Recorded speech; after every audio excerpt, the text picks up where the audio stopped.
Party തരംഗമാകുന്നു.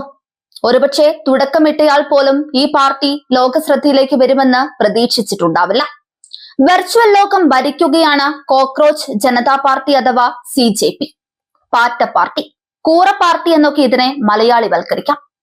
കൂറ പാർട്ടിയുടെ തുടക്കം എങ്ങനെയാണ്? ഏറെ രസകരമാണ് സംഭവം. സുപ്രീം കോടതി ചീഫ് ജസ്റ്റിസ് സൂര്യകാന്ത് ഒരു വിവാദ പരാമർശം നടത്തി. കോടതി വാദത്തിനിടെയാണ് അദ്ദേഹത്തിന്റെ പരാമർശങ്ങൾ ഉണ്ടായത്. വ്യാജ ബിരുദങ്ങളുമായി ചിലർ നിയമരംഗത്തും മാധ്യമരംഗത്തും സമൂഹ മാധ്യമങ്ങളിലും കടന്നുകൂടി. അവർ സിസ്റ്റത്തെ ആക്രമിക്കുന്നു. ഇവരെ പാറ്റകളോടും പരാതങ്ങളോടുമാണ് ചീഫ് ജസ്റ്റിസ് ഉപമിച്ചത്. ഈ പരാമർശം യുവാക്കളെ ഉദ്ദേശിച്ചില്ലെന്ന് പിന്നീട് ചീഫ് ജസ്റ്റിസ് തിരുത്തിയെങ്കിലും പരാമർശങ്ങൾ വലിയ ചർച്ചയായി മാറി. പിന്നാലെയാണ് അഭിജിത്ത് ദീപ്കെ എന്ന യുവാവ് വെർച്വൽ ലോകത്ത് കോക്രോച്ച് ജനതാ പാർട്ടി എന്ന പരിഹാസ പാർട്ടിക്ക് രൂപം നൽകിയത്.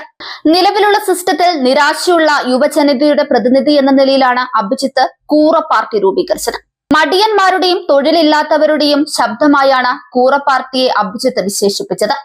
എന്നാൽ നിലവിലുള്ള മുഖ്യധാര രാഷ്ട്രീയ പാർട്ടികളെ പോലും അമ്പരപ്പിച്ചുകൊണ്ട് കൂറ പാർട്ടി കത്തിക്കയറി. കൂറ പാർട്ടിയിൽ എങ്ങനെ അംഗമാകാം? ഈ 4 കാര്യങ്ങൾ മാത്രം മതി കൂറ പാർട്ടി അംഗത്വത്തിന്. 1. തൊഴിൽ രഹിതനായിരിക്കണം. 2. കുഴിമടിയനായാൽ നിങ്ങൾ കൂറ പാർട്ടി അംഗത്വത്തിന് യോഗ്യനാണ്. പിന്നെ മുഴുവൻ സമയവും ഓൺലൈനിലായിരിക്കണം. ടോയ്ലറ്റിൽ പോകുമ്പോൾ പോലും ഓൺലൈനിലായാൽ ഏറെ നന്ന്.